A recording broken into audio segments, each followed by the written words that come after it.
Hello my viewers, আসসালামু আলাইকুম। Welcome back to my channel. আজকের রেসিপি হচ্ছে টেস্টি স্পাইসি কই ফিশ ভুনা। যারা ফিশ খেতে চায় না তারা যদি এই কই ফিশটা খায় তাহলে তারা শুধু এই ফিশটাই খাবে।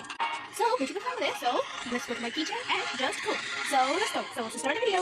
আগে থেকে আমি মাছগুলো পরিষ্কার করে নিয়েছি and then লবণ, হলুদ গুঁড়া, মরিচ গুঁড়া দিয়ে দেবো 1 টেবিল চামচ এবং মাছগুলোকে আমি ভালো করে মিক্স করে নেবো যেন কোনো জায়গায় বাকি না থাকে। আপনারাও এমনভাবে মিক্স করবেন যেন কোনো জায়গায় বাকি না থাকে। একদম মিক্স প্রপারলি করবেন।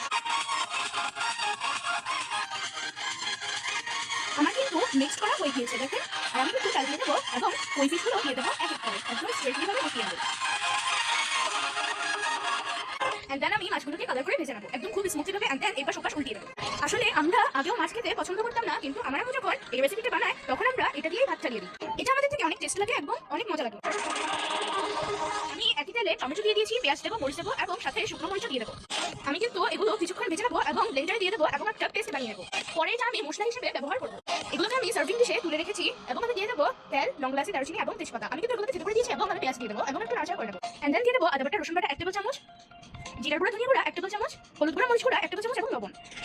আমি কিন্তু স্বাদ মতো লবণ দিয়েছি আর লবণটা কিন্তু পরিমাণ মতো দিয়েছি এবং দিয়ে দেবো ব্লেন্ডার মশলা যেটা আমি ব্লেন্ড করে রেখেছিলাম সেই মশলাটা আমি দিয়ে দিয়েছি। একটু হট ওয়াটার দিয়ে আমি কিন্তু কষিয়ে নেবো, যত কষাবেন ততই ভালো হবে। একটু গরম মশলা দিয়ে দেবো, কিছুক্ষণ আমি নাড়াচাড়া করে নেবো এবং আমি কই ফিশগুলো এক এক করে খুবই স্ট্রেটলি ভাবে দিয়ে দেবো। কালারটা কত সুন্দর এসেছে, how beautiful the colour is coming. আমি একটু হট ওয়াটার দেবো পরিমাণ মতো এবং সিদ্ধ করে নেবো ভালো করে। হয়ে গেল আমার টেস্টি এবং স্পাইসি কই ফিশ ভুনা। আই হোপ এই রেসিপিটা আপনাদের থেকে অনেকই ভালো লেগেছে।